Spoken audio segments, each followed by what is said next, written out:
Welcome to the Amanita Effect, a podcast where we get into in-depth conversations about all things Amanita, navigating our way through the mycelial network of personal stories, beliefs, concepts, and thoughts. Gabe is one of my all-time best friends and co-owner and chief marketing officer of Ethnobotanicals.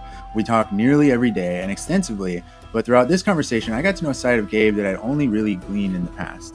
He's an incredible individual, one of the largest hearts I've ever known, one of the oldest souls I've ever known.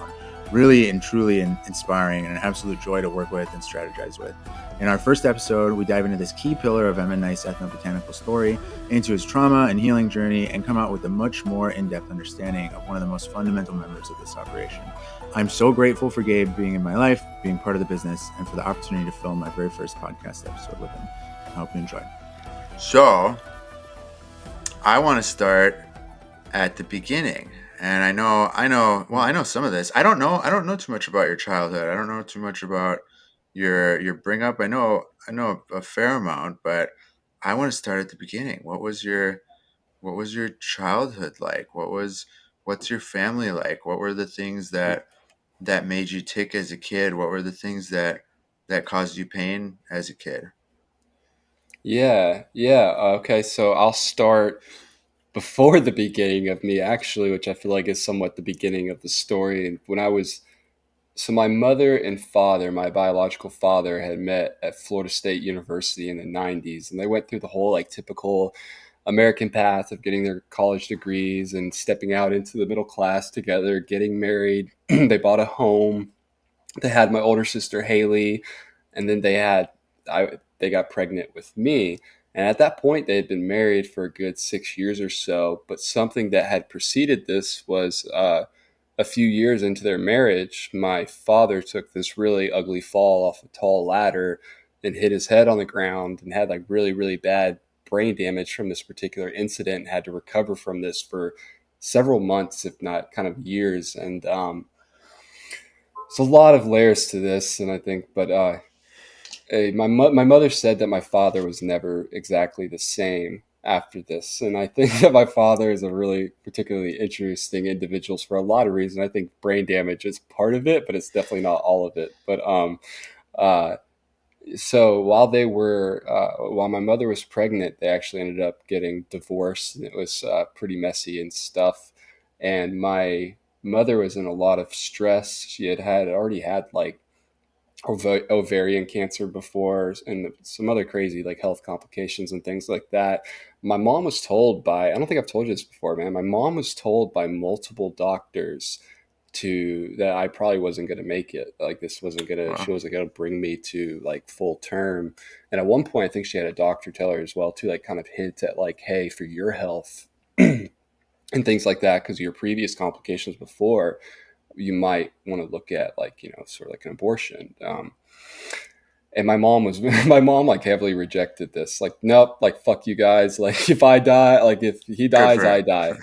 Yeah, type deal. And we made it out okay. I came into the world and she survived it as well too, and stuff like that. But really young into my adolescence, about 1 or 2 years old, my mother met my stepfather, which was a crazy series of events as well too. She was at this restaurant, really famous restaurant in Destin, Florida, called McGuire's. Have you ever been there? I don't think so, no. Okay, really famous restaurant called McGuire's, and she was at dinner with her friends, and her friends were kind of pestering her and being like, hey, you ever going to start dating again? You ever going to find another man? Because at the time she was just kind of a single mom with me and my sister and had been divorced from dad for a good, couple years or whatever it was. And she said to her friends, if God wants me to have a man in my life, he's going to have to literally put this man in my lap.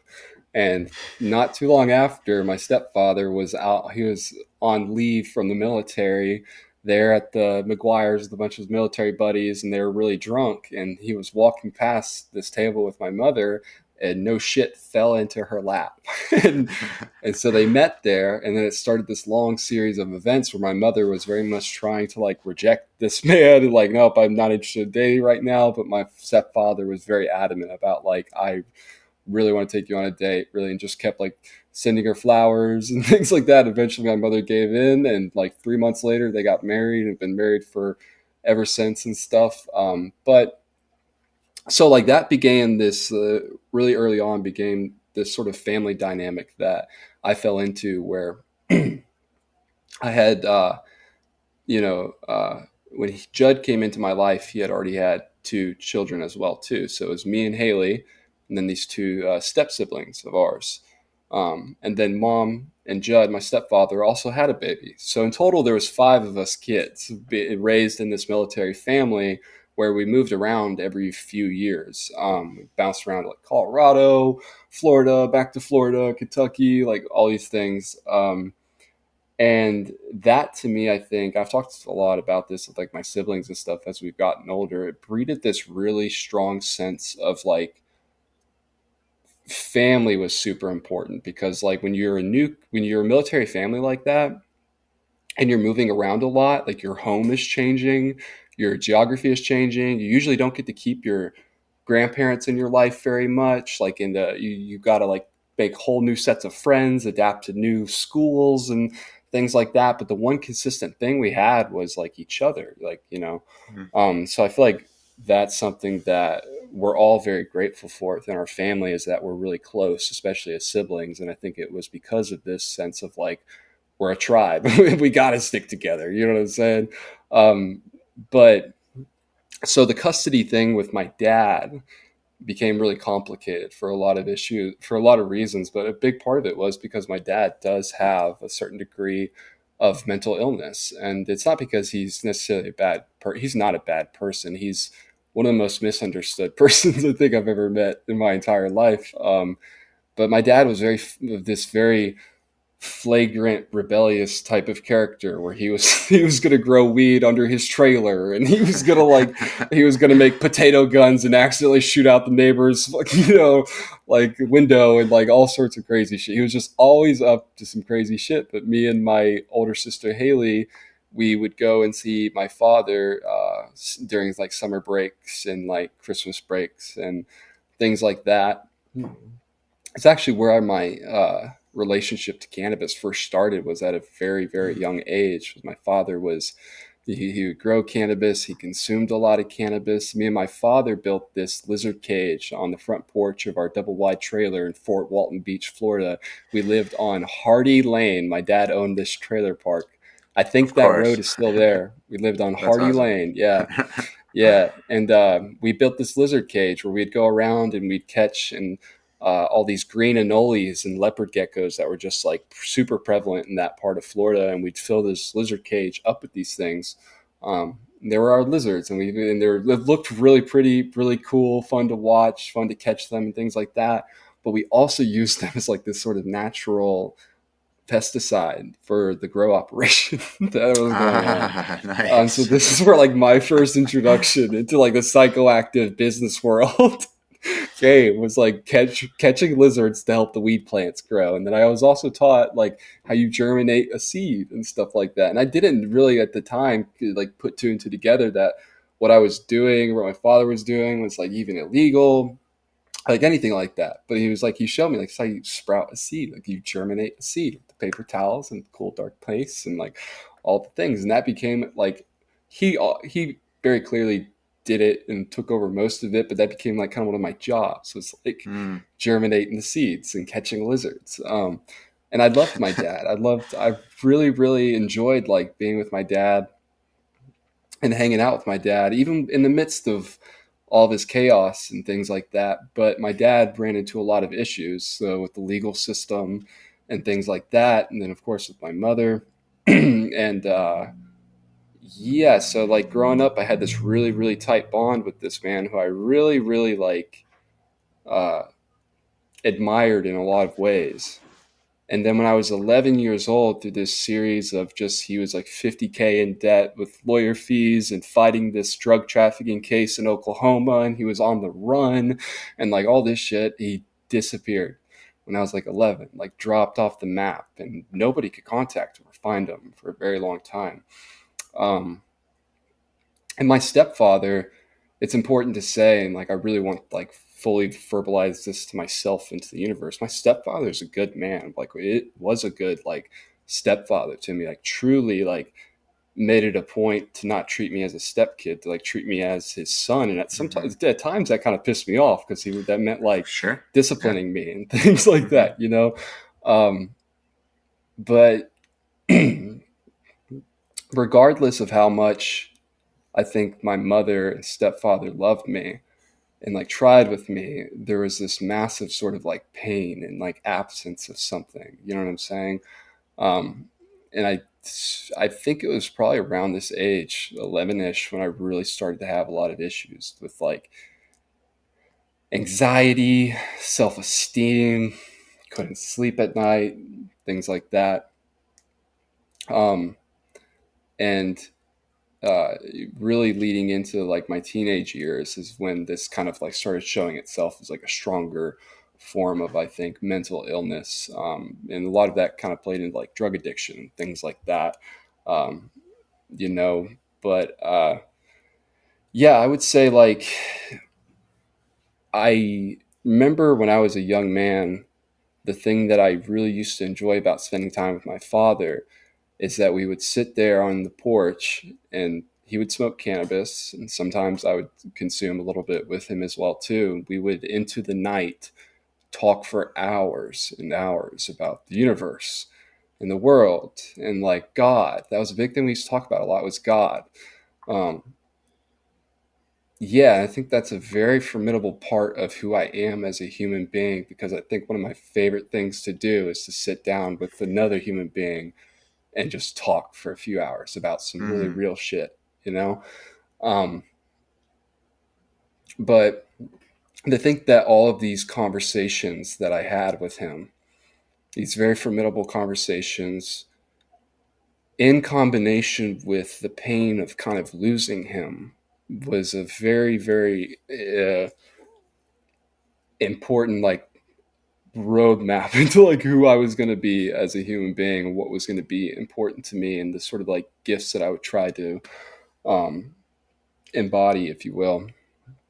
And I like, I'll be honest, dude, like going into high school and throughout like most of high school, I was a dude who liked football and I liked weed. Like, you know what I'm saying? And like, it was this very scary, for me, it became scary as time went on, of like, there was this increasing pressure that I think most American children feel, especially at this high school age, of like, what do you want to do with your life? Who do you want to be? This deep thing that we all need, I think, is like true purpose. You know what I'm saying?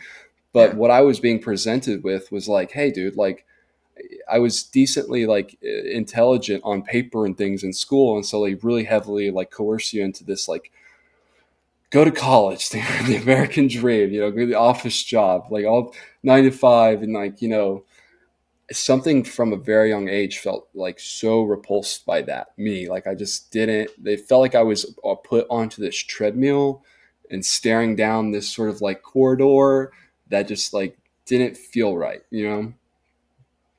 And when I was 16, I had this public speaking class, which I think was like really, really important for a lot of reasons. But at the end of the semester, they allowed us to give a persuasive speech to the class. Um, about any topic that you chose.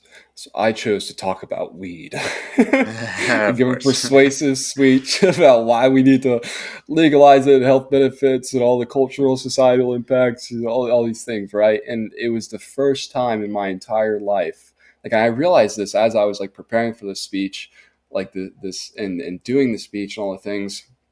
It was the first time in my life that I felt excited about doing schoolwork, and like felt like what I was doing was actually like about to matter a little bit and stuff like Hmm. that, Um, and I gave up and gave this speech, and it was a banging speech, brother. It's about as banging as it could be for a stone 16-year-old talking about weed. You know what I mean? I felt like it was very balanced, and like I felt like I really had done something like valuable, like for my classmates and like even for myself and stuff like that.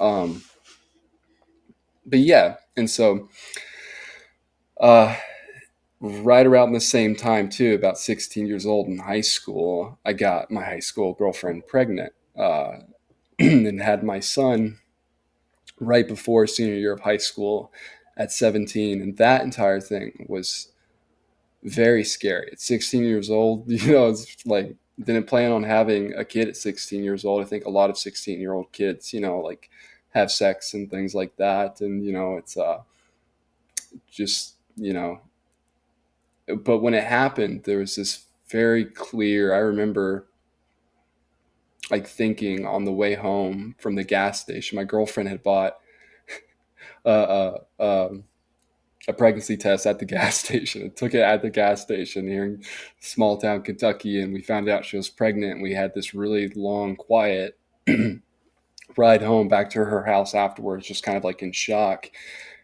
And like something like this knowing and this feeling washed over me, like of like both like fear, but like comfort. Like there was this like polarity that existed. And it was like, I knew within my heart, I was like, this is like the universe giving me this. And at this point, 16, I don't feel like I was super tapped in or quote unquote spiritual or really living with spirit in that way. But there's this spiritual feeling of like, this is happening to me for a reason.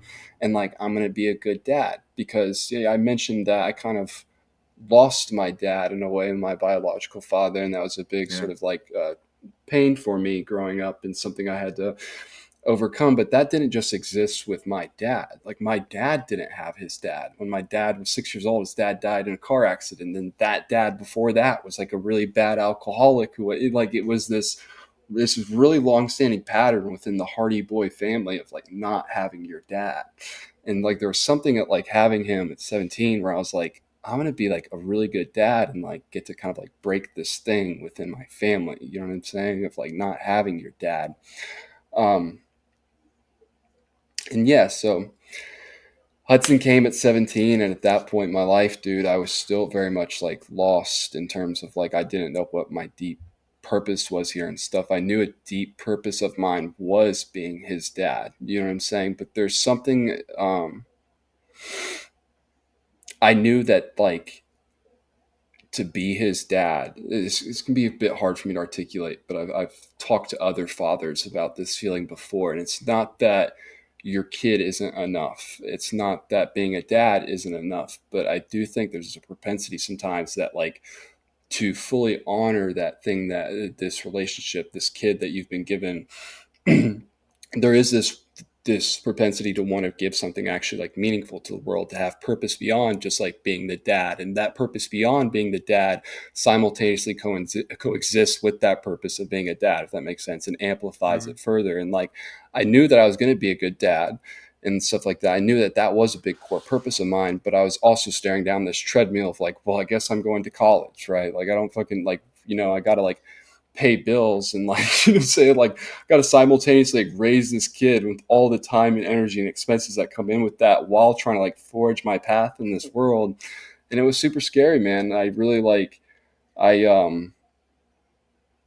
I was lost in a lot of ways, dude. I really like yeah, I was scared. And I went to college because I had scholarships that would pay for it, military scholarships, something I'm very grateful for. I didn't have to go into any ridiculous debt, any debt at all, to go to college and get a college degree. But at the same time, like even being within college, there was this feeling of like, it feels like I'm just like in high school 2.0 here, like just killing Sure. time or something like that, just checking the block for other people's sake. And it would fucking really like my first, like within the first few weeks of freshman year, like I really was like already ready, like to like kind of drop out and stuff like that. And simultaneously, right about this time, I had my first psychedelic experience with DMT. And it was a really, really weird series of events that led me into, well, DMT. It felt like DMT found me, really. Um, I had heard about DMT and psychedelics, was super interested in trying them, doing a lot of research. I was learning how to meditate, spending time every day meditating, sometimes up for like an hour or two, and like just almost in this attempt that like I can get to a crazy place if I do this enough. Um, and I had just finished the book DMT, The Spirit Molecule by Rick Strassman. Um, and it was maybe 2 weeks after finishing this book, this guy who I worked with at Papa John's, he approached me and he said, because me and him had talked about DMT before, he's like, hey, I found this guy here. who has DMT. I really think you should talk to him. I think you'll like this guy. And so I hit him up. I texted him. I was like, hey, brother, like, I know I'm just a random guy, but like, I heard you have dimethyltryptamine. I would really like to try it at some point or something, like, you know. And he was instantly just like, yeah, man, very cool. Like, come over after your shift, you know. And so I went over after my shift delivering pizzas. It was like fucking 2 a.m. or something, you know. Went to this dude's house. Super sweet guy. Had my first DMT experience. Do you know who this guy was, Who? Christian? No, It's I don't. Joshy. No. Oh, it was Josh. Oh, amazing. That's Yeah, awesome. it, it was That's Joshy. awesome. Yep. Yeah, and had my first DMT experience where we don't have to go into all the particulars of that particular DMT experience, but it was reality shattering, beautiful. It like opened up a door for me where I knew I was like, this is something I'm going to be investigating quite a bit. You know what I'm Mhm. saying? And that started this series of events where I was trying everything. You know, all the psychedelics, doing them quite a lot, doing a lot of acid, doing a lot of DMT, and I quickly just became this like very psychedelic, like sheep like character within this like small college Kentucky town where I was doing them a lot. And then I also started selling psychedelics as well too. And the whole me selling psychoactive substances, I guess, really started when I was kind of like a kid almost. But it kind of started more when I was in like high school and smoking a lot of weed. I just, you know, would like buy. It's like, all right, it makes more economical sense for me to buy a quarter pound and then sell 3 ounces to my friends, and then my weed is pretty much like already paid for. And that was kind of like how Mhm. it started. It was very small like that. Um, but then when I kept doing that all the way up into, you know, college, early college, it was like right when I started doing psychedelics, I noticed this weird gap in the market within my within this little college town where like I was super interested in doing them. I was pretty well connected with like the scene and stuff around there, but there wasn't a reliable source for them within this town, like somebody who had them at good prices, who you really could trust and things like that. And so in a matter of like a day or two, I taught myself how to use the dark web and some of these onion sites. Yeah, you can see where this is going. So Mhm. I started importing a lot of these psychedelics and selling them there at the local level, and I became this psychedelic drug dealer really quickly. And like did this for a good year or two where I was taking a lot of psychedelics, selling a lot of psychedelics, and my particular through all of this, no matter what it was that I experimented with, my particular core fascination was within DMT and that like little blast off there, that the vaporization of and then dimethyltryptamine, like that was there was something in there where I was like, however we dress it up around it, I was like that felt like really critically important to me. And something I started doing in this college town was having these DMT ceremonies. I call them DMT ceremonies, and like anybody who wanted to try it or was just curious or whatever could come over. At one point, there was I think like the biggest group of us there ever was like in the living room. At one point, it was like 6 people at most. It was usually just like me and like one or two other people or something like that. But at one point, there was like six of us smoking DMT in this living room together. But I haven't started having these DMT ceremonies and just like um, I noticed like okay, there was this weird gap in the market where due to a lot of different factors in this small country ass fucking Bible Belt town I'm in, people are heavily interested in psychedelics and there's a demand for it. And people a lot of people were buying psilocybin mushrooms, LSD, you know, things like that. Uh, but a lot of people had a really particular fascination in dimethyltryptamine as well too and smoking it. But even people who had access to it and even people who were super interested in doing it, some people still had quite a bit of trouble in quote unquote breaking through. You Sure. know, Yeah. and this comes down to like a lot of factors, as I'm sure you know, where the matrix that you put around it is extremely important, and the actual like physical action of properly vaporizing it and inhaling it and having like the bravery to do all that and like all the things. It's a really kind of crazy alchemization of things that has to come together. It's not that you have to be a rocket scientist or anything like that to figure it out. And I think every human being should who really wants to do that like should have the ability to figure it out at the individual level. But I just felt this need to like bring people into this matrix, you know what I'm saying? And Mm-hmm. like try and like help be their quote unquote launch pad. And so that was what Yeah. I started calling this trap house where I was selling all these psychedelics and fucking having these DMT ceremonies. I started calling it the launch pad where people could truly blast off. Um, and yeah, I did this, man, for I would say the whole DMT ceremony aspect of it maybe lasted somewhere between like 6 months to a year. And I was doing this for quite some time, and then the hammer came down. The police raided my spot. I got hit with a bunch of charges, got sent to jail, got out of jail, fought my charges for a bit, had to go back into jail, came out. But yeah, How dude, long were you I in just jail like, for? so whenever I first got popped and raided, like I actually wasn't at the house at the time. I was at the gym, and my roommate was there at the house, and he had texted me and said, "Hey man, like, are you coming home anytime soon?" I was like, "Nah, bro, I'm at the gym. Why? What's up?" He said, "Dude," he said, "cops are here.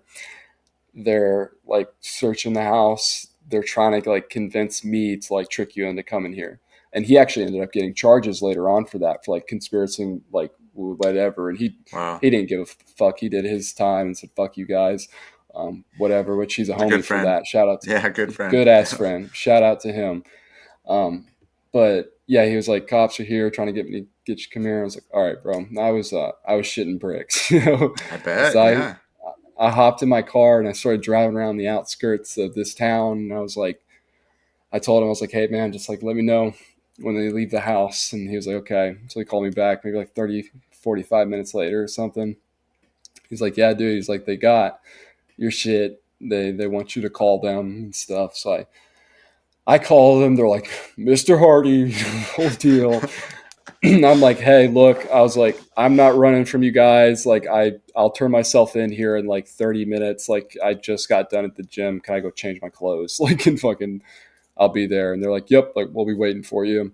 And so I did just that. I went to my apartment, which was fucking. Oh, that was a weird feeling. Like I had just seen it a few hours earlier, as it was, and then walking afterwards, it was seriously like a bull had gone Yeah. through our house. Like the I'm dressers familiar. flown, like thrown down in the middle of the living room, like crazy shit, man. Glass on the floor, like Yeah. it was. But yeah. So and I turned myself in, and whenever I first turned myself in, I had to do 36 days before I could get a reasonable bond. Originally, it was like the day I was booked, what they gave me was $20,000 cash for my bond, and it wasn't like any sort of 10% on that. There wasn't a Yeah. property you could put up. It was, you need $20,000 cash to give us if you want to get out tonight. And it was like everything, pretty everything that I had left, brother, was going into a goddamn lawyer. You know what I'm saying? For sure. Yeah. Um, which is, you know, so yeah, I had to do 36 days, and then I got out because they finally gave me like a property bond and stuff like that, and put up some property. And I was out on bond for like almost a year. This was right during COVID times, which a lot of people don't know this, but COVID like heavily affected like the legal system and stuff like that as well too. And this Mm-hmm. depended on the, I guess, probably region of stuff you're in, but like it really slowed down the legal system around here. And we had to do like Zoom meetings and stuff like that for like your court hearings. Um, but yeah, I got this really good lawyer, got out, fought my case for like damn near about a year, and ended up pleading guilty. Because how that works is you have these charges, right? And on paper they can give you 30 years for these charges, but due to like case law and the history of how they've executed on these crimes before, they really can't kind of just like give you know what I'm saying. Like if they've given everybody else a 3-year sentence for this, they're not going to get a, you know what I'm saying. Um, but how they do this is they say, all right, on paper, we can charge you. In my particular instance, it was like in total, like 20 years. We can charge you with 20 years. And that's, they hang that over your head so that you don't go to trial. Um, and so what they do is then the prosecutor comes to you and says, "Hey, if you just plead guilty to everything, like admit you're guilty and take some sort of punishment, the punishment is guaranteed to be way less." Now Right. you do have the ability to take this to trial and possibly beat the case, you know what I'm saying, and not get any charges. But how that works is if you lose in trial, to make a sort of statement out of you, they hit you with the full book, the full 20 Mm-hmm. years or so. Yeah. So I was juggling, go to trial and take my risk with a 20-year sentence because there was certain fucking weird discrepancies within the motion of discovery and things like that when that came out. And like, how did you guys even, find out about me and stuff? There's weird discrepancies within certain aspects of it. So like there was this slight, like my lawyer was like, very risky, but like there is a little bit of something in here, but it was weighing this option of, do I want to take the chance at 20 years or do I want to just take the guaranteed like 5, Right. and which 5 years does sound like a lot, but Sounds in like a like the lot. state of in the state of like Kentucky for a young kid like me, a non-violent drug offense, it's my first big offense, things like that. What a 5-year sentence really ultimately means is that, yes, on paper it's 5 years, but you're going to be in jail for like 6 months, 18 months max before you parole out. There's all these different classes and things like that you can take while you're in jail to help like walk down your time and things. And so, like, it wasn't nice staring down the barrel of somewhere between 6 to 18 months, but that was a lot easier to stare down than the possibility of 20 years where you get off on parole after 6 or 7 years. So, Mm-hmm. Yeah. um, but yeah, so I fought my case for about a year, man.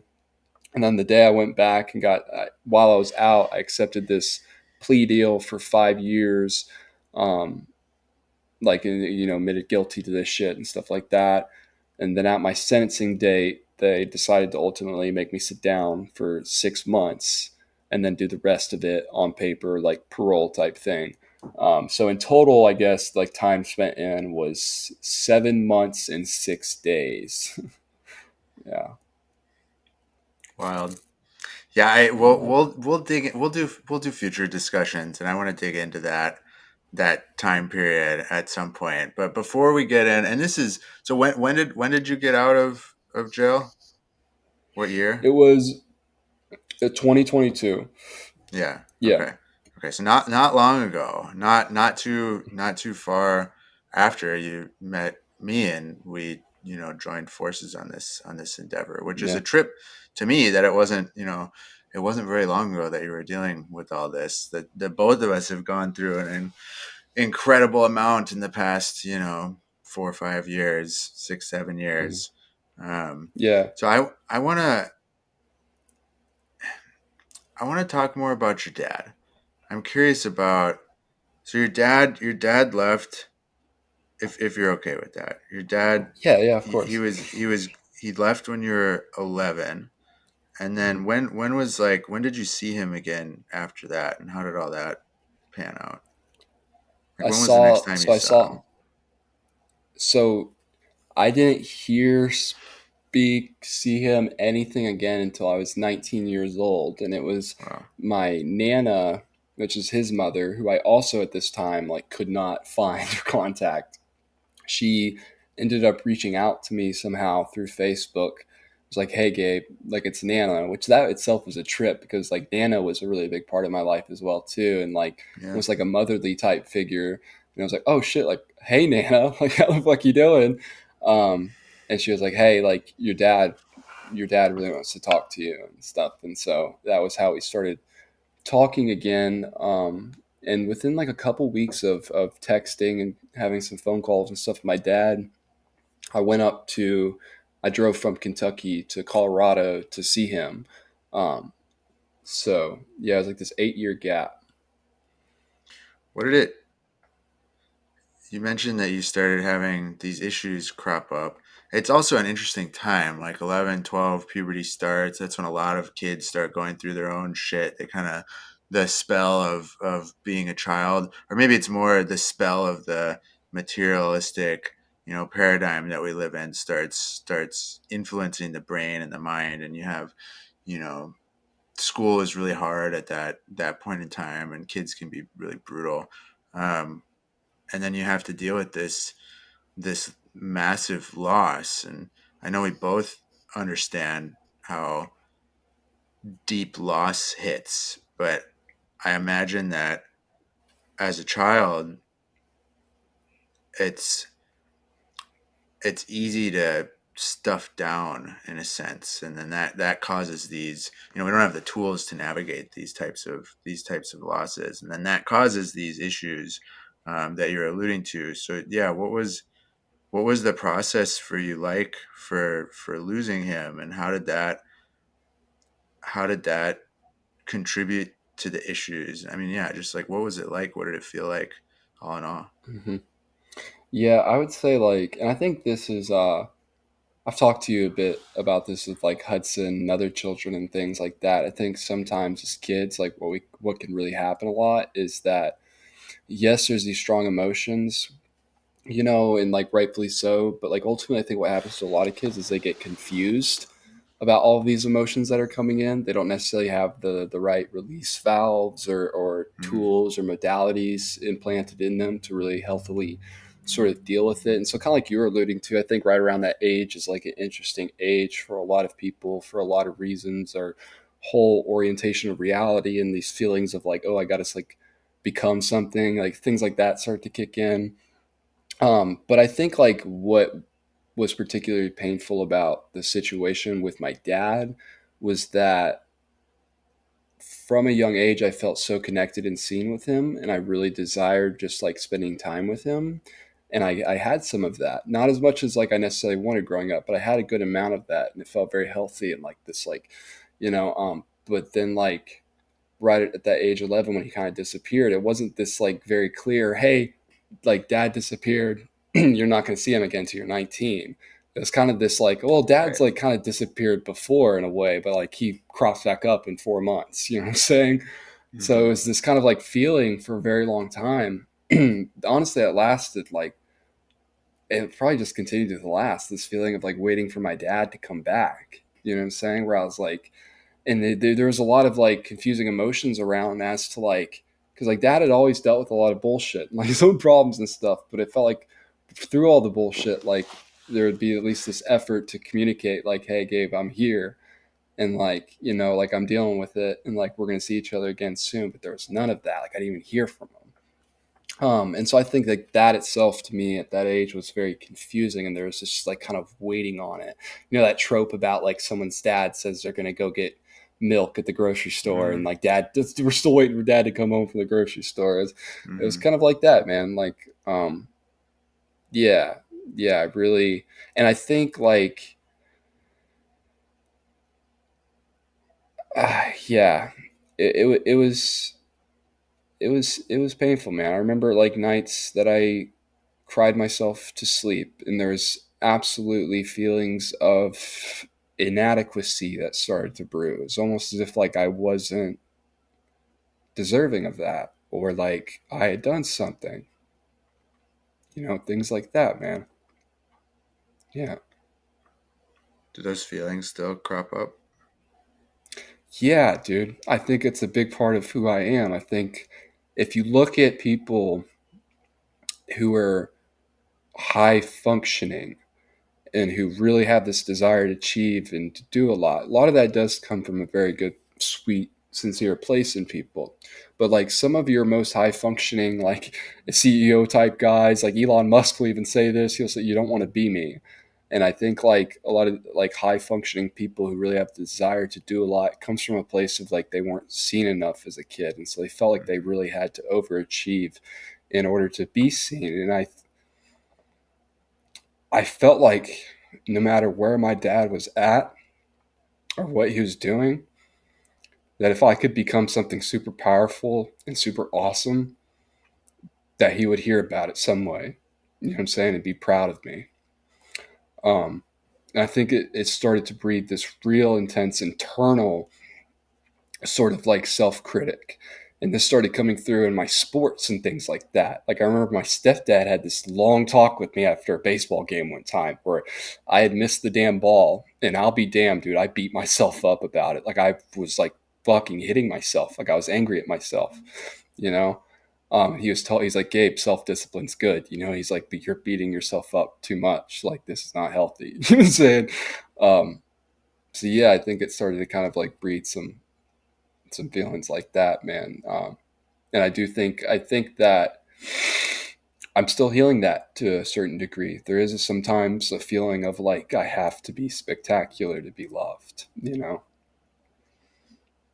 Yeah. I'm very familiar with that feeling and Yeah. concept. Yeah. I know you are, dude. There are a lot of these things of like when you said like at the moment me and you had our first conversation, it was like soul brother because Yeah. there's a lot that we said that we connected on and stuff, but there was a lot that like wasn't said that we connected on too that we Hmm. felt in one another. Yeah. Yeah, dude. Yeah. Yeah, Well, we'll dig into that a little bit more if that's okay in a bit. But so yeah. you then what happened once you got out of jail? Life is you don't have that option anymore. Like you had a purpose, you had a mission, you had something that made you feel seen, that you knew was doing something important, um, innately, and it was exciting. And all of a sudden, you come back to a world where that's not an option anymore, and you have a son to raise. And what was that like coming back in? Very scary, very I scary, and bet. like I'll be honest, I leaned heavily on the medicine in this part of my life, and I say the medicine, psychedelic headspace, and um, it became clear. It's something I thought about a lot while I was incarcerated. Was a YouTube channel, like just a podcast, and I like something I had started putting the beginning works into while I was a drug dealer, like while I was doing all these crazy things. Like Hmm. I had actually started like building out and making intro videos, and like I had built my first like few logos and things like that, was teaching myself graphic design, like all the things. And while I was incarcerated, it was very clear to me like regardless of what I think about objective reality and right and wrong, and yes, there is a difference between legality and morality, especially in this drug scene in this particular country right now. I knew I was like, okay, it's like regardless of all that shit, like I'm not going to go back to being a drug dealer because that karmically is not fair to my son or to myself with this particular game that I'm playing. Right, like I'm not willing to take that risk anymore. But like Right. you said, it was kind of like this dying of a certain character, like of myself. There was like this death involved because I knew I had to completely let that go. Um, and so it was very clear to me right around this time in the world, like 2018, 2019, 2020 ish, like this time in the world, especially the COVID time, a lot of people became interested in this idea of becoming like a one man business, a one man brand, like starting your own, you know what I'm saying, creating your own content, creating valuable, like distilling valuable information for people. And there's a lot of like fiduciary involved in this world, and a lot of people I truly think will point you in the wrong direction. But I'm telling you, man, what I think at the core of like this creator economy is people who have been through some shit in life, who are able to alchemize it into something positive, and now they're able to distill that down for other people. And I think that when you do it correctly, in essence, is art, and it's very beautiful, and it's a good use of your life force. Um, and so I was like, I didn't know exactly how it was going to look like. I just knew I kind of needed to start somewhere. But in jail, I was like, I am going to start talking about this. Like, I'm going to start a YouTube channel, a podcast. I don't know exactly what it's going to look like yet, but like, this is something like I'm going to do. And part of the reason was because like I wanted to potentially maybe carve out a career and a name and stuff like in this space and be able to do that for a job. But like, I'll be all honest too, man. Like, I just like talking about this shit. like just like For sure. I just like talking about it. Like I chew at the bits to talk to people about this in my day to day. Like whenever the podcasting with somebody doesn't feel like a chore or a job. The editing can get a little bit like that, but goddamn, sitting down and talking to somebody, dude, it feels like the most, I like one of the best things I can do with like my life force. But yeah, and so like I really tried to take this observation that I was making of the world around me, of this new sort of workforce, work world, creator economy that was coming into fruition, and alchemize that with my own personal sort of like backlog of like life and experiences and interests and things like that. And so when I got out, that was what I did, man. I started in my parents' basement on a shitty iPhone.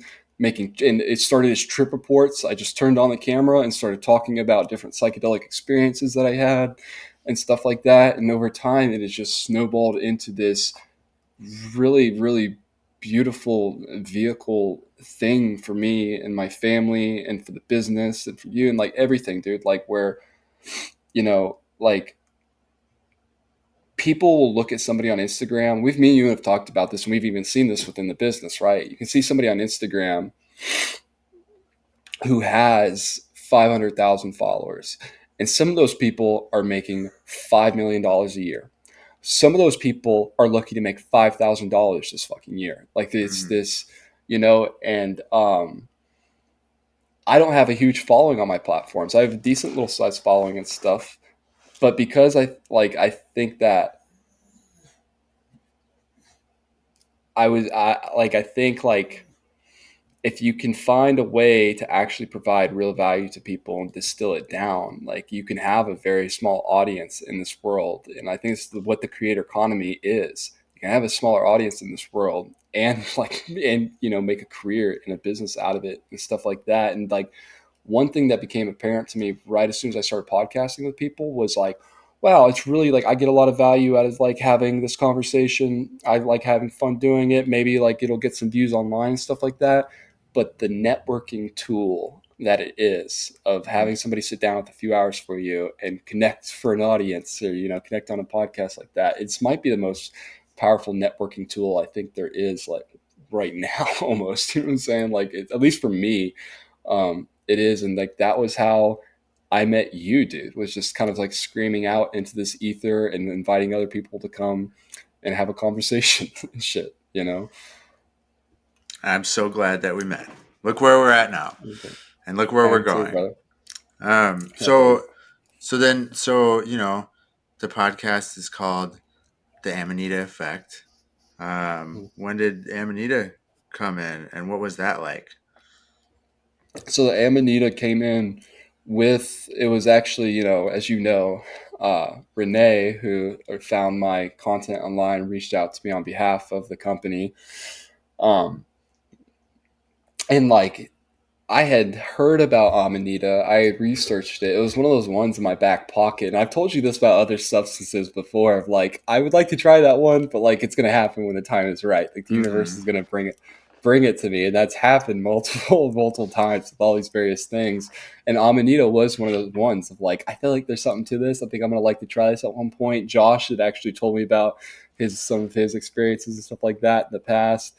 Um, and I consumed some of Dreamer's content actually and was finding it massively interesting. And it was right around the time my TikTok started to blow up a little bit. You guys found me. Renee reached out, and when Renee reached out and told me about the company, I was like, oh shit! Like I've already heard about you guys before, and it's on the Amanita Reddit. You know what I mean? Like yeah, you guys seem to have a good reputation. So Renee sent me some of the products and stuff like that to try. Um, the first time that I tried it, I tried some of the Amanita gummies and I felt them, and I was like, okay, like so something to the Amanita thing, but it wasn't a super pronounced experience. But I did sleep very well, and I already kind of saw it as like, okay, this is an interesting tool. Going to experiment with this a little bit more. But then I made my first tea, and I had one of my like first higher doses experience, Do you remember how and much you brewed? it was 10 grams. Yeah, Nice. that was my Yeah. first higher dose experience. It was with muscaria, so 10 grams Amanita muscaria. Um, and yeah, man, so right at this time that I started working with you guys and trying Amanita and had access to good Amanita was the time that I decided that I wanted to quit cannabis. It was like I tried this before in the past. Um, And I had quite literally, since I started consuming cannabis regularly at the age of 14, I had never been able to, except the times that I was thrown in jail, been able to physically break that physiological cycle Mm-hmm. within myself. The furthest I would get, I remember the furthest I got was like at like 18 years old for about 3 days. And it just, I gave in, and I started consuming regularly again. But I saw it as like, okay, I've wanted to try Amanita for a while on the back burner. It just got brought into my life in this crazy, beautiful way. You know what I'm saying? It seems really, really cool and efficacious. And also, like, oh, I've been thinking about quitting cannabis for a while and wanting to try that again. But I knew, like, staring down that sort of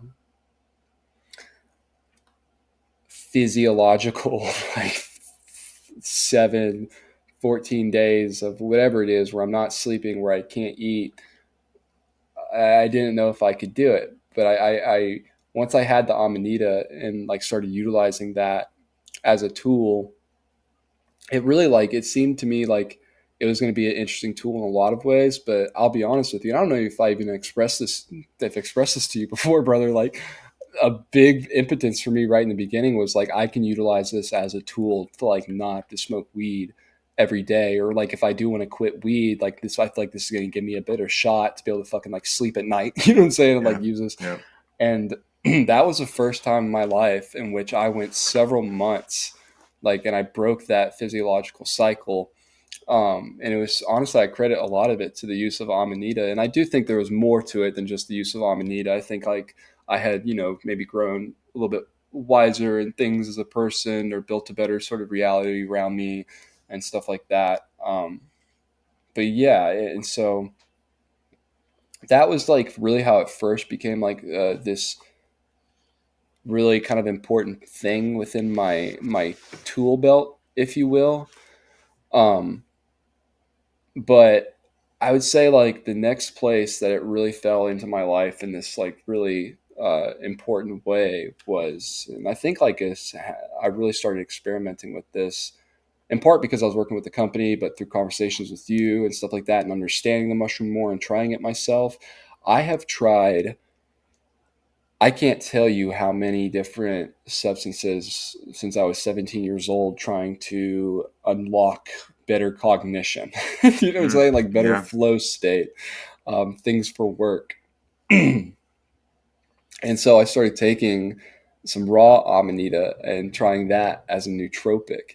And like, still to this day, dude, besides maybe kratom, which kratom is one of those ones where it's just got such a trade off. It can't be a regular kind of staple Mm-hmm. in life. Yep. Maybe once every 2 weeks or something like that. You know what I'm Yep. saying? Like, I can, and I'm okay with that. Like, spiritually, energetically, I don't feel guilty about like.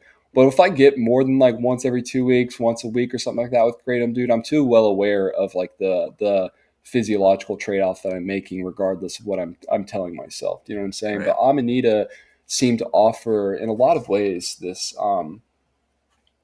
ability to sort of live with it, and it's not that like I think it comes without any potential downsides. We absolutely don't try and like convey that within our marketing or anything like that with the company. We're very transparent about like, I think you could have a problem with Amanita as well too if you're taking Mm-hmm. 40 grams to sleep every single night, Yep. shit like that. But Amanita seems to really present itself in this way of like, oh, you can take this close to every day. It looks like a lot of people are, and it looks like it has this sort of adaptogenic effect in helping your body kind of like reharmonize and stay within harmony in this really interesting way. And so it kind of started this pattern for me of microdosing it.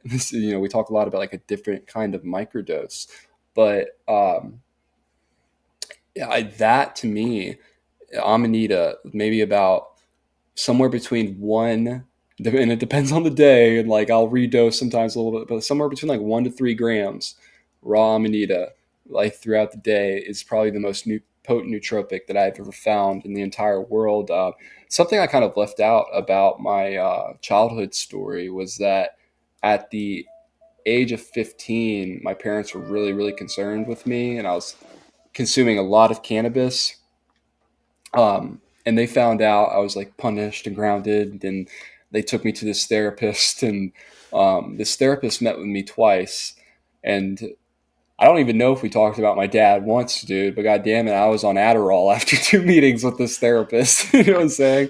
That was the solution. So I got put on Of Adderall for a little course. bit in high school, and there's a lot of people talk about like ADD, ADHD within this particular country. And I do think there's like some validity to that, man. But like when I hear about an ADHD and like a little boy, there's something in me that spikes angry because it's like I know it's like this particular little boy that you're talking about, almost no matter who it is, about I bet north of 90% of them, if you were just take them out in the woods and let them exert some of their fucking energy, they For could, sure. like it just this whole.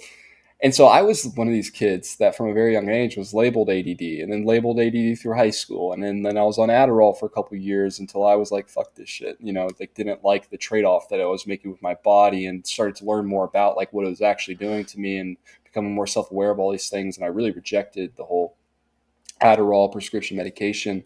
But like I described, it was right around the time that I quit taking Adderall. I went on this long journey of trying to find some sort of like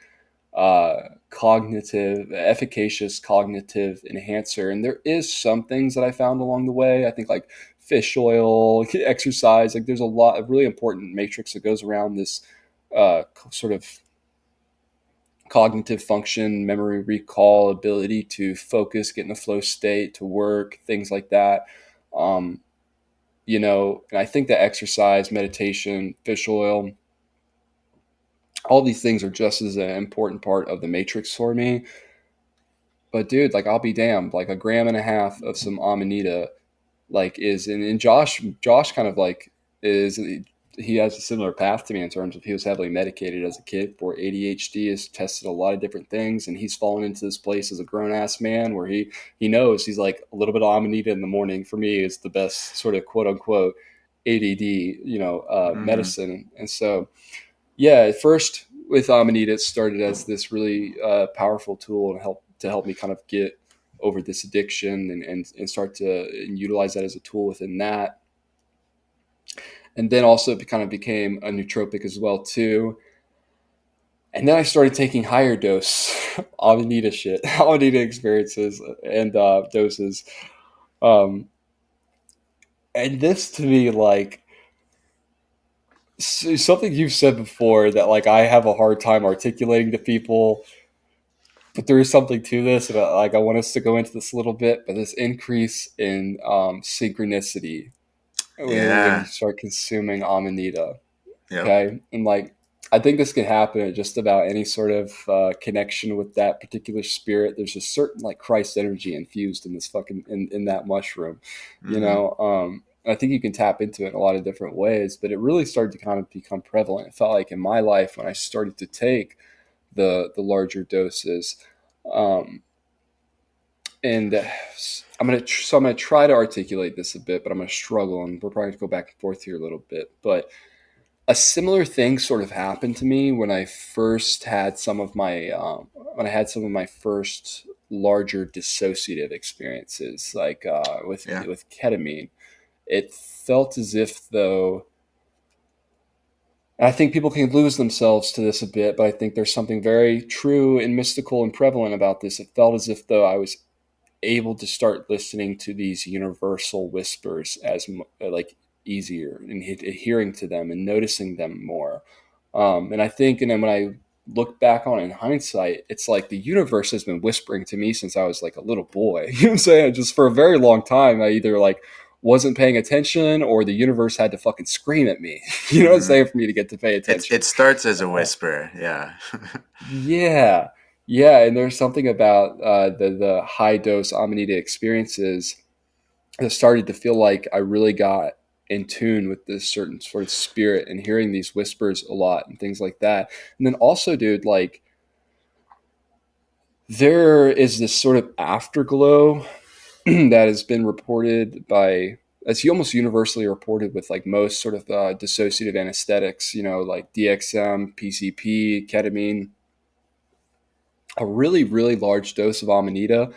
The next day I might be a little bit heavy and tired or something like that, but there is this like actual kind of afterglow that I've experienced with that as well too, in combination with there is this really interesting pocket or sliver of the universe within the experience that it gives me access to. And that's a lot different than ketamine, but this double-edged sword thing that I'm I'm talking about here, like this duality, this matrix it's providing you, reminds me quite a bit of ketamine. This headspace Sure. where you can kind of do some internal work and see some of these things, and maybe reassociate with traumas and memories and stuff like that, in combination with this sort of physiological, energetic cleaning, that it kind of feels like it can have. Um, and so, yeah, the increase in synchronicities, this headspace it was offering with the higher doses, and dude, like the dreams I started having and like have had since then. Amanita permanently changed my dreams, I think. You know what I'm saying? Like I've had Hmm. dreams that's my entire life. I've never been a huge dreamer, even when I was a little kid.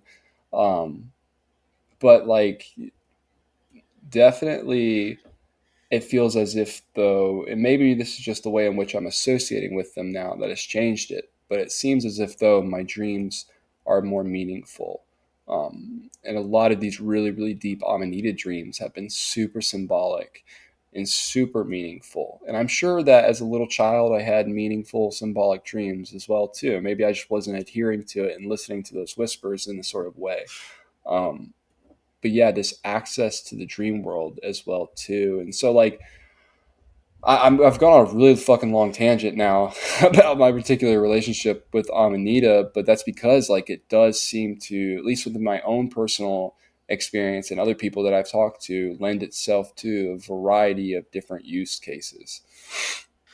Okay. So we've heard so much from so many people about the scope of efficacy and things that we hadn't even thought about. We're finding out that this most iconic mushroom that's in front of all of our faces since we're children is able to help with, and it's been really interesting to learn as we go and see all these potential use cases crop up and crop up.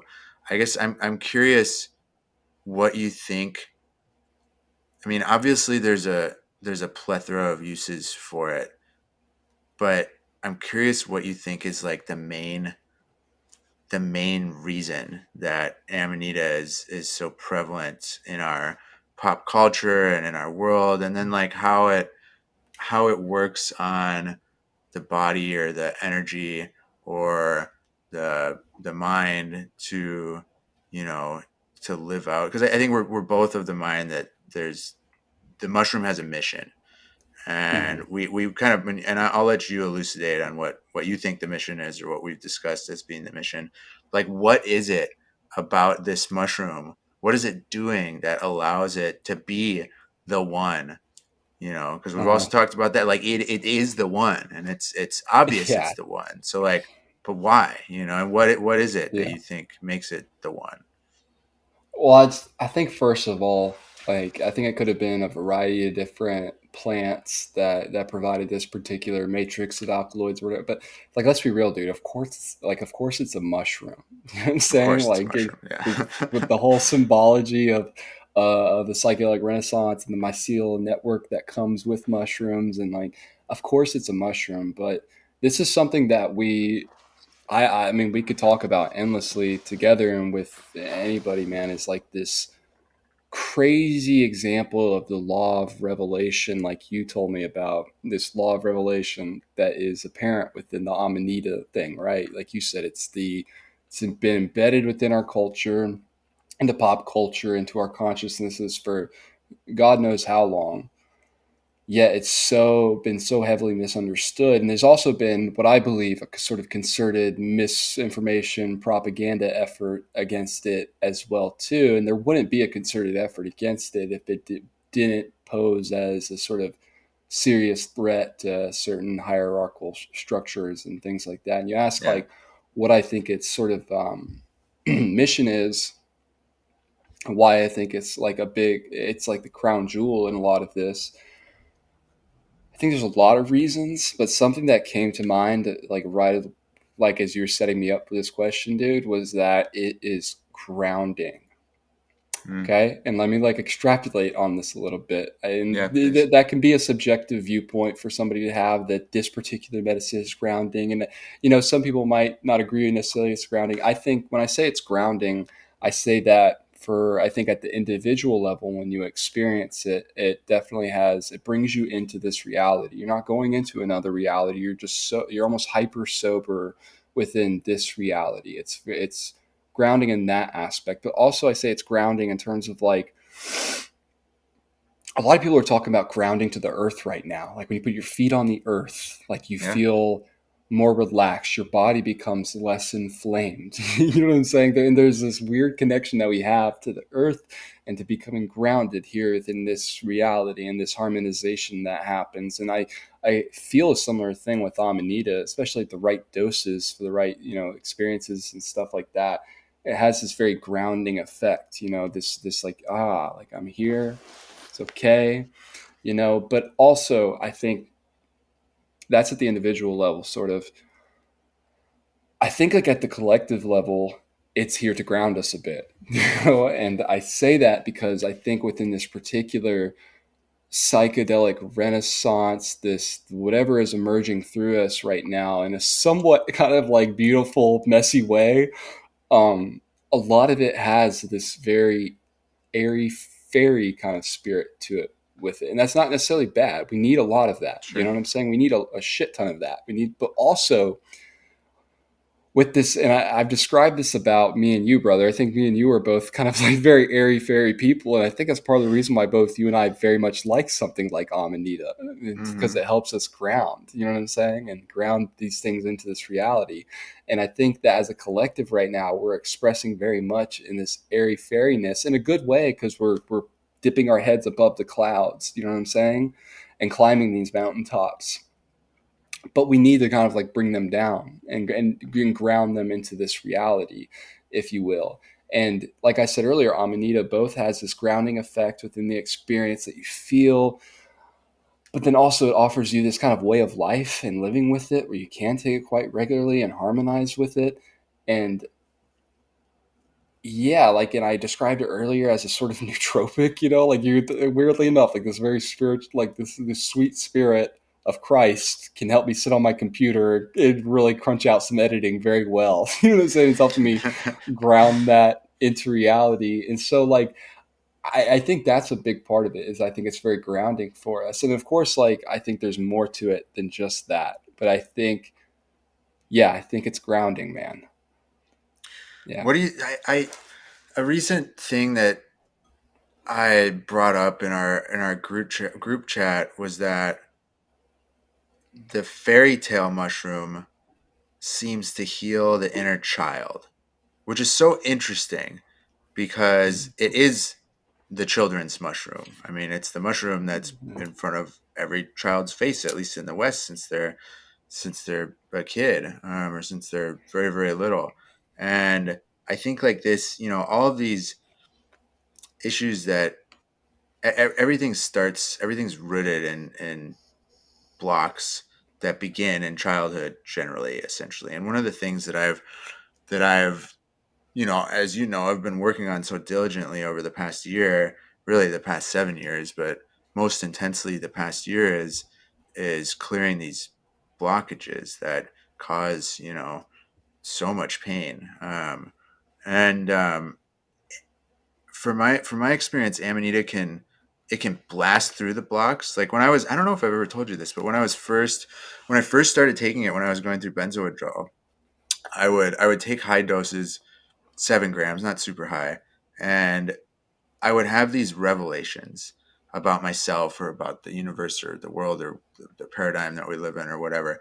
And right when I would have these, I'd get a kundalini, like massive kundalini shoot, and it would hit a part of my body, usually in my sacral or initially my sacral and then my solar plexus, and I would start shaking violently from that point. So like right above my groin, I would be shaking for like an hour and a half, like violently nonstop. I couldn't do anything.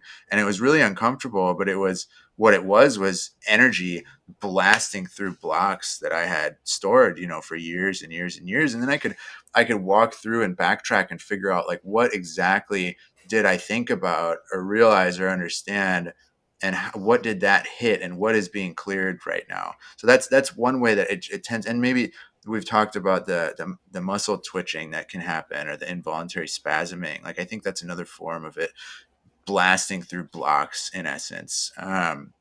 It can also be very it can very gently clear these blocks without conscious attention at all. It seems to do that a lot behind the scenes and via the unconscious mind or the subconscious through dreams, or whatever it may be, or just allowing us to rewire our neural pathways to bypass that block. And once a block gets bypassed, if there's no energy being fed to it, it dissipates over time, which is, ties back into potentially on an energetic level, maybe why it's so efficacious for something like anxiety or benzo withdrawal or whatever that may be. Because when you rewire the brain and um, and don't direct energy to these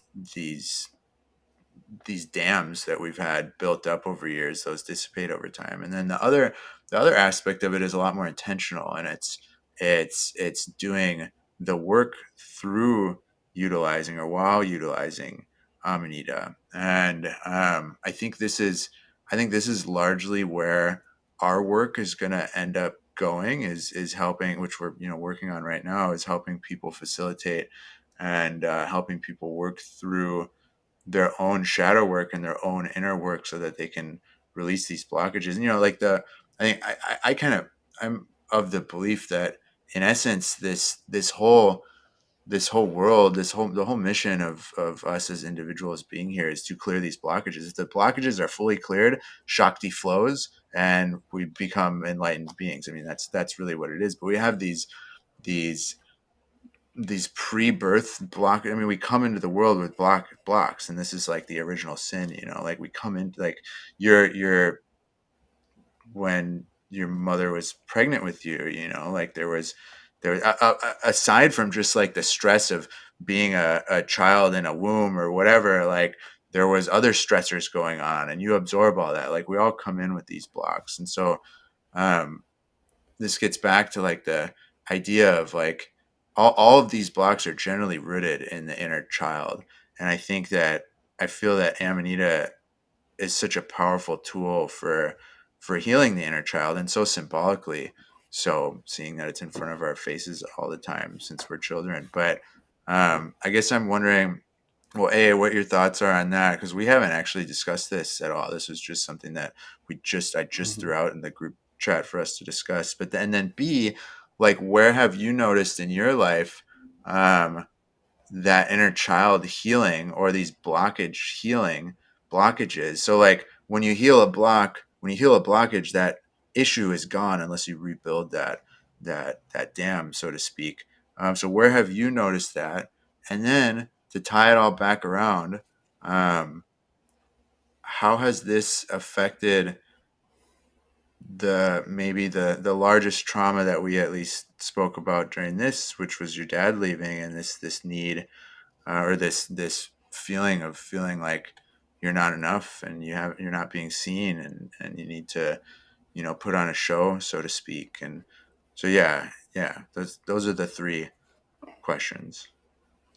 Yeah. So this topic of like healing traumas and working through these blockages and the inner child work is, I agree with you. I think it's like a lot of the core of it and like what we're doing here in the first place. You know what I'm saying? I think in I forget who says it, but there's a very famous quote that essentially we're just all walking each other back home. You know what I'm saying? Hmm. I think, and what that ultimately means, man, is we're all walking each other to death, to the death portal together. We're all holding hands, walking each other there.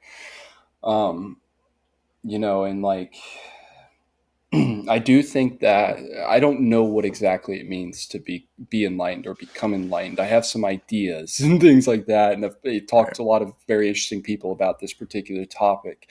Um, and I think you're right. I think a big part of it is like clearing these blockages, right? And I think that what that also is, and what that also means, is that in the process, like you're dying. Like part like at like these characters of you, and like people, a lot of people in this big trend in the psychedelic space is ego death. Did you have an Yeah. ego death, brother? You didn't Yeah. take enough. You didn't have an ego death. You know what I'm saying? But there is something to it. Like you can get caught up in the whatever of it, but like there is something to this idea of like certain parts of you have to die. Duncan Trussell just a little bit ago, and I was talking to him, was telling me this story. I think it's I'm going to butcher his name. One of these gurus, Nareem Kolibaba, right?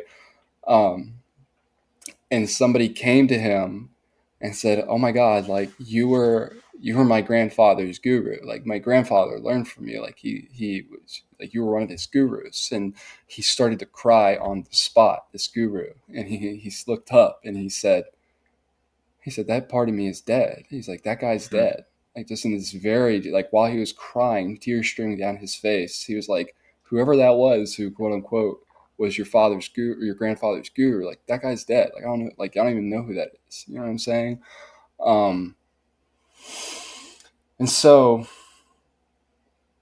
I get this feeling that within the process of like healing, like these childhood traumas. It's like, what is a childhood trauma and these issues? Like, I think it's a coping mechanism that we developed at some point. That it maybe at some point in our lives it did kind of like help us survive or endure or whatever it was. But as we get older, we can very clearly see that this is a rooted behavior pattern or feeling or whatever it is that no longer serves me anymore. You know what I'm saying? And I think that those characters have to die. I think that's kind of what a lot of like inner child work is you know letting these characters die, and then you know people will spend their entire lives in a lot of different interesting ways trying to build up their quote unquote sandcastles. You know what I'm saying? But like oh like we're just building a sandcastle next to the ocean. You know what I'm saying? It's going to get Hmm. knocked down whether you like it or not. And so like with Amanita and this inner child work, I think it's this very, very potent potential tool, right? I say potential tool because I do think you could use it for bad as well too. I think you could be Sure. misdirected with it and not direct your energies. But I think given the right matrix around it, Amanita is a very potent tool to help walk yourself and people you love towards the death portal. And I think it's a very potent tool in allowing some of these characters to die, um, if you will. And so I think that is like part of the whole kind of like Amanita and like inner child work. And I'm sure like my opinions on that and thoughts on that might morph over time and like add Sure. more to that and stuff. But that's just kind of what's coming to my brain right now. But so, and then like linking this to sort of my like childhood traumas and then my use of Amanita is that at several times and this is like sort of a bitter pill to swallow, there has been certain times where it has been very clear to me that the next sort of evolvement of myself was going to require a death of myself. You know what I'm saying? Even if Hmm. this particular character that I have right now, I very much love. You know what I'm saying? Um, and I think Amanita is, for a lot of different reasons, kind of like this uh, variety of different use cases that I was describing earlier, has the potential to be a tool within this particular endeavor of killing these certain aspects of yourself and letting them die. You know, um, and I think whenever I got introduced to it, I had spent several years and drenched in this serotonergic psychedelic headspace. And in a lot of those different headspaces, I used it as a sort of similar tool in which I could allow these certain characters of myself to die and to evolve from that and things like that. But I'll be honest, man, like, I don't think I still hold them very near and dear and will the rest of my life have a certain relationship with serotonergic psychedelics and tap into that headspace when necessary and things like that. And there's this whole interesting cultural phenomenon around microdosing serotonergic psychedelics. And I don't hate on anybody who does that or finds it efficacious, but I've talked to a lot of people and I've known a lot of people in this space for a long time. And it seems like the biggest psychonauts, quote unquote psychonauts I know, the people who are really out here evolving and using serotonergic psychedelics as a tool, it's like they're going deep, like every now and then, you know what I'm saying? And Yeah. spending this time in between. And sometimes this is the alchemization part, right? I think you might spend 2 weeks before your next trip, before you've integrated in, things, or you might spend 2 years, but serotonergic psychedelics doesn't seem to offer itself the same sort of daily way of life. We've talked a lot about Amanita muscaria being, and I think this is very true. I think it's one of, if not one of the most potent sort of integrative medicine.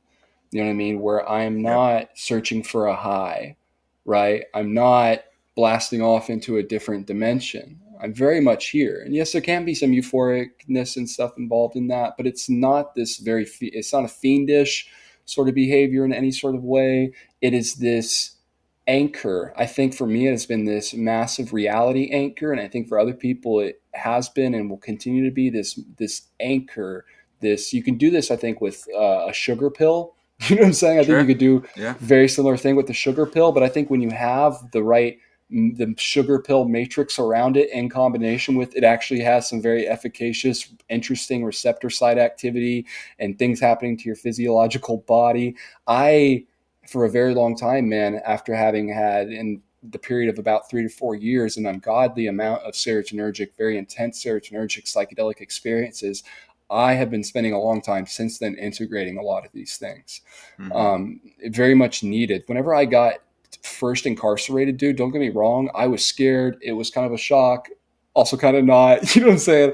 But dude, there was this part of me that was kind of relieved because it meant I got to sit down for a little bit and not have like responsibilities. And that sounds like very kind of maybe irresponsible as like a father and things like that. But I hadn't known that reality my entire life, of not feeling like I Yeah. had to perform and execute and be something. And like you know, and so it became very clear to me within this incarceration space as well too that like I felt like I had been gifted with a lot of like visions and messages and experiences, and I didn't want them to be just that, this crazy story of what I saw on DMT. I wanted it to ripple out through my meat body for the rest of my life. You know what I'm saying? But I knew also like there's this crazy optimization that has to happen with that of integrating the messages. And like there's a lot of this is a very lucrative industry and there's a lot of people who want to show you how you integrate your psychedelic Mm-hmm. experiences and let me be your coach. And some of that's very valid. There's some ninjas out there, but there's a lot of Sure. people who just want your fucking money too.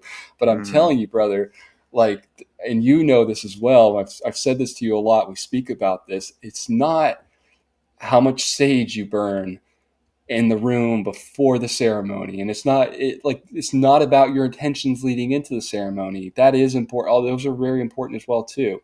It's who the fuck you are as a human being on a day-to-day basis outside of all that shit. What are your intentions with life? You know what I'm saying? um, and so yeah, I think that Amanita has been a very grounding tool for me in this endeavor of starting to integrate a lot of my psychedelic experiences. And I'll be honest, and I feel like I'm still integrating a good Of amount of those course. psychedelic Of course. experiences. Yeah. And some of them, I think there's quite a few of them that I'll probably be integrating the rest of my life. And that's kind of part of the ticket. You know what I'm saying? Like, yeah, you're Mm-hmm. going to be, toying with this foot for the rest of, um, but yeah, man, I think it offers people a way of life, and an anchor. And how about the being seen aspect of everything? Have there been leaps and quantum jumps and that? I think I would imagine that it's a lot more noticeable now in the past couple years, or at least since we've known each other. I know that for me, being like, if it was the apple, in the garden, like the knowledge of good Mhm. and evil, like it's certainly shown me where I am not. right, you know. And I would Yeah. imagine that you have a similar story with that. But yeah, has there been any progress, and how has it affected that, or has that been something that's been looked at even? And yeah. Yeah, it's interesting because early in the conversation, digging into this and digging into the aspects of my dad, you probably saw I cried a little bit, and I was saying like, and I realized, and then I have thought of this before in different headspaces in different ways, but that was it was very clear to me just within this conversation, like, oh yeah, shit, like I have for a very long time and searching for this sort of validation, this need to be spectacular, and most of that has come from I want my dad to see me, regardless of Mm, where he's at in the universe. And one of my biggest messages that I ever got from DMT was this. I made a whole t-shirt about it. Was it told me, it's like, dude, this fucking feeling that you've been searching for of being home and being safe and being seen, you are that at all mm, times. And you can not only experience that for yourself anywhere that you're at within this reality, but you can provide that for other people as well too. Um, and so I I told you I went and saw my dad when I was 19. Similar thing happened after seeing him, where afterwards I stayed in contact with him for a little bit and stuff, but we kind of fell off with each other.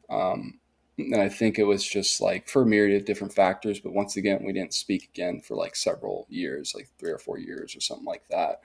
Um, and right at the same time that I started working with you guys and started taking a large amount of Amanita and all the things, my dad came back into my life. And similar thing to when I was 19. Whoa, haven't seen you in a while. Text, calls, and stuff for a week or two. And then, like, he was driving up here to Kentucky to come see me. And at that time, um, yeah, he came and saw me, and within 24 hours of being here, my dad was arrested, and it was for like weed in his car, and fucking like it was this whole really dramatic like series of events that like kind of like after the fact, and this kind of like I had to kind of repiece some things back together after that as well too. But I would say like I have healed. I would say I've healed certain aspects in this feeling of like needing to be spectacular to get loved, but I haven't fully healed it yet, brother. If I'm being oh, for completely sure. honest with you, yeah, and Yeah, that's a long thing that's a long struggle for sure. I understand that, you know. yeah, and I think that it's got the parts where it's really gotten healed within me, man. Like, is like knowing that I'm doing something like actually meaningful and purposeful, and it's not that I have to have it. There's this dissipating feeling of as if I have to have other people seeing what I'm doing. Do you know what I'm saying? Once if I Hmm. like I know in my heart that my life force is being utilized for something actually meaningful, there's this, and it's not fully there yet, but it's I've been able to tap more into this feeling of loving myself and loving who I am. You know what I'm saying? And I think like something I've been trying to integrate for a very long time is this feeling of being okay with the mundane. Do you know that, like that like Shiva like energy of just sitting with Hmm. it? You know what I'm saying? It's just like and just being okay with the mundane. And as I find that I am utilizing my life force for more purpose and loving myself in the process, the I'm more and more okay with the mundane. You know what I'm saying? And there's this less of a propensity to that I need some sort of external love or that I need some sort of drug. You know what I'm saying? I think that's sort of where like I'm in the process of like trying to alchemize this thing right now. And I think Amanita has played into that in a lot of interesting ways in my particular case. One, because it does serve itself as this vehicle in the business world and stuff like that, in which I do get to have real, true purpose, and it's from the Amanita. You know what I'm saying? But also, like, I'm utilizing it while I work to sell that mushroom, like as a Mm-hmm. nootropic and stuff during the day. You know, and like, yeah, and so I think part of the question that you're asking me there as well too, and alluding to, is this somewhat like visionary space that Amanita can offer you as well too in the experience internal work. And I think you're kind of asking me like if I had seen that part of it before with Amanita. And I haven't thought about this aspect of it up until now with all the optimization of things that have led up to this point of the conversation. But I believe I've told you the story before, but for the sake of the audience and stuff, I'll tell the story again.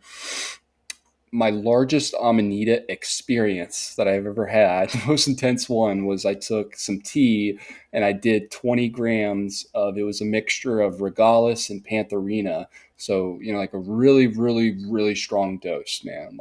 Like don't recommend it for, like, work your way up to that for the love of God.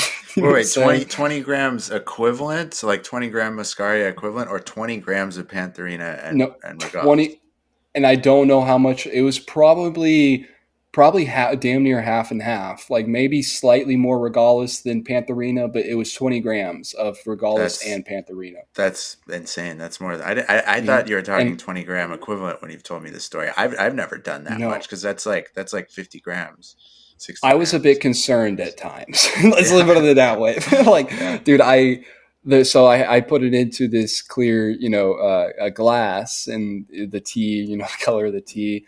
I didn't take the full 20 grams in that first rip. It was probably somewhere between like 15 to 18 grams. So I still had like one little gulp left that I ended up taking like later on when I woke up like 10 hours later. And then I tried to like go back to bed for the night and like all this shit. But I took close to the 20 grams right off the rip. Mm-hmm. And the experience that I had was, there's a lot of it that I don't remember, but there's some of it, parts of it that I do remember very clearly.